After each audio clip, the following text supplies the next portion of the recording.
পয়লা বৈশাখের দিনটা তো বেশ ভালোই কাটিয়েছি। আজ হলো পয়লা বৈশাখের 2 তারিখ, যাচ্ছি বাড়িতে। আমার আজকে আনন্দ খুবই, যাওয়ার কথা ছিল কালকের, কিন্তু যাওয়া হয়নি। আজ আমরা সবাই মিলে যাচ্ছি, শুধু বাবা বাদ। বিকেলই বেরিয়ে পড়েছি, এখন আছি অটোতে, তারপরে ট্রেন ধরে সোজা বাড়ি। খুব মনটা খারাপ লাগছিল, অনেক দিন যাওয়া হয়নি, তো সেই জন্য করে। আর বাড়ির পাশেই আছে মেলা, পাশে মানে একদমই পাশে, একদম পুকুরের পাশেই মাঠ, সেখানেই মেলা হচ্ছে। চলে এসেছি মেলাতে, বাজি ফোটানো দেখেছি, তারপর রূপসজ্জা হচ্ছে সেটাও দেখলাম। তারপর মেলাতে ঘোরাঘুরি করতে করতে ভাইও চলে এসছে ওর অফিস থেকে। তারপরে আমরা এখানে মেলায় ঘোরাঘুরি করছি। এখানে রূপসজ্জায় সোনামে দুষ্টু দুজনেই আবার সেরেছিল, কিন্তু সেটা ভিডিও করা হয়নি তাড়াহুড়োতে। ভাই এসে বলছে, দুষ্টু কী চড়বি? দুষ্টু তো আগেই রাইড চড়বে, তোর মামা ওকে নিয়ে যাচ্ছে রাইড চড়াতে। তাহলে ওইদিকেই যাওয়া যাক, দেখি দুজনে কি করছে। ভালো আছো? তোমার কই ছোট দুটো উঠেছে? ও দুটোই উঠেছে। তোর ভাই তো গোগারা খাইতে বলে এখানে উঠবো, তোর লোকের সঙ্গে ঝগড়া লেগে গেছে, মদটা খেয়েছে।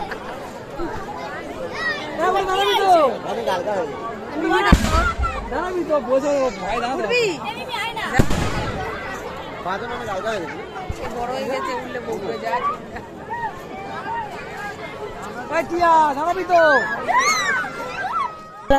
প্রথমবার মেলা থেকে চড়ে বাড়ি গিয়ে আবারও এসেছে নেক্সট টাইম মেলাতে মামার সাথে, এসে আবারও একই দৃশ্য, মানে আবার এসে মামার সাথে আবারও এই রাইডটা চড়ছে। যাই হোক, মেলায় এলে কত মানুষজনের সাথে দেখা হয়, কত মজা হয়, কত ধরনের গল্প থাকে, তাই ক্লিপটা আর দিলাম না। তারপরে রাত 10টা বাজতে বাজতেই শুরু হয়েছে যাত্রা অনুষ্ঠান।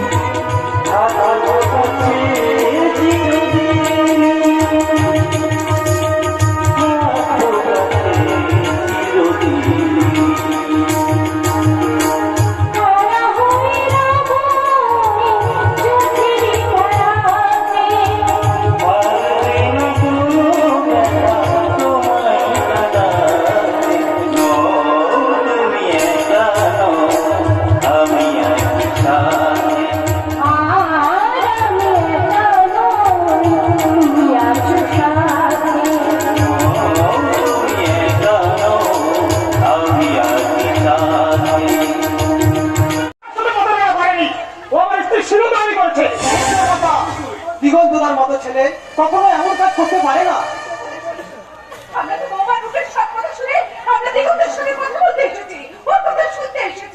বলো বলো দা, বলো দিগন্ত, কি হয়েছে?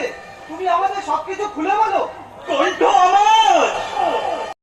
যাত্রা দেখার ইন্টারেস্ট থাকে এটাই, সব আমাদের গ্রামের ছেলেরাই অভিনয় করে, শুধু মহিলাগুলোকে ভাড়া করে আনা।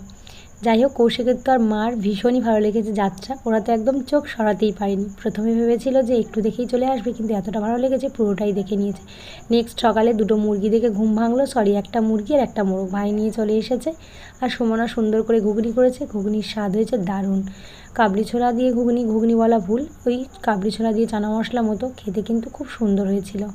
তারপর বাড়িতে অনেক কিছুই করেছি, অনেক খাওয়া দাওয়া, অনেক মজা, অনেক গল্প, সেগুলোর ক্লিপ নেওয়া হয়নি। এখন চলে এসেছি স্নান করতে।